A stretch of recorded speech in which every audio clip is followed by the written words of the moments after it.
June 11. An ear open, a will ready. The Lord said to him, "Rise and go to the street called Straight, and at the house of Judas look for a man of Tarsus named Saul, for behold, he is praying." Acts chapter 9, verse 11. In the Bible, there is no mention of Ananias before his appearance in Acts 9, and there is only one brief mention of him after that. By all accounts, he was not a tremendous man who had done great things by the world's standards. Even so, God saw a faithful heart within him and chose to use him in a tremendous way in the conversion of Saul, who subsequently became known as Paul. Like Ananias, you may not have done tremendous things in your life, gone to amazing places, or gained any sort of great popularity. But God is in the business of setting his hand upon certain individuals and using them to accomplish his will. Our part is simply to be like Ananias, with ears open and wills ready to hear and obey our God. The emphasis in this verse is not on the way in which God spoke to Ananias, but on the way in which Ananias responded. "Here I am, Lord." His ear was tuned to hear God. What about yours? Do you hear God speak through his word? Is the posture of your heart such that whatever it is he is calling you to do, that you will say, "Here I am, Lord"? Ananias' response to God is remarkable when we consider what God was calling him to do, and for whom.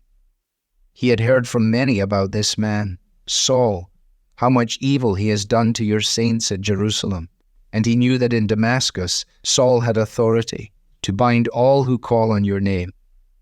Yet he willingly chose to obey God's call despite any fear or resentment he had of Saul and his reputation. He heard and he acted. How often do we make excuses for our own inaction in response to God's call?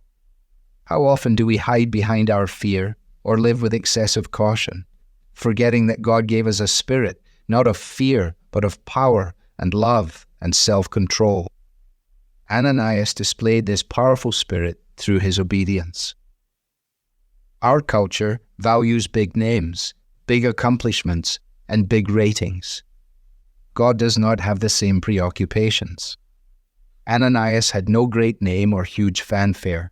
He simply had an ear open to God's voice and a will obedient to his command.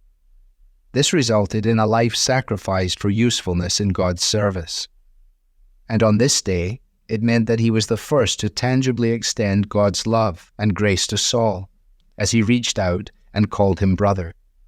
And so, though he may be a small character in the Bible, there is much you and I can learn from him. You may receive little to no recognition for your faithfulness to Christ in this life.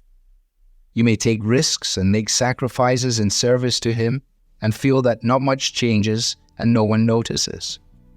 But far better than anything this world can give, you can look forward to hearing God's "Well done, good and faithful servant" as you enter the kingdom of heaven. No good work done in his service is ever wasted. He weaves it all into the great story of salvation. Devotional material is taken from the Truth for Life Daily Devotional, copyright Alistair Begg. It's published by the Good Book Company. This reading was digitally created by Truth for Life and is used with permission. For more clear, relevant Bible teaching, visit truthforlife.org.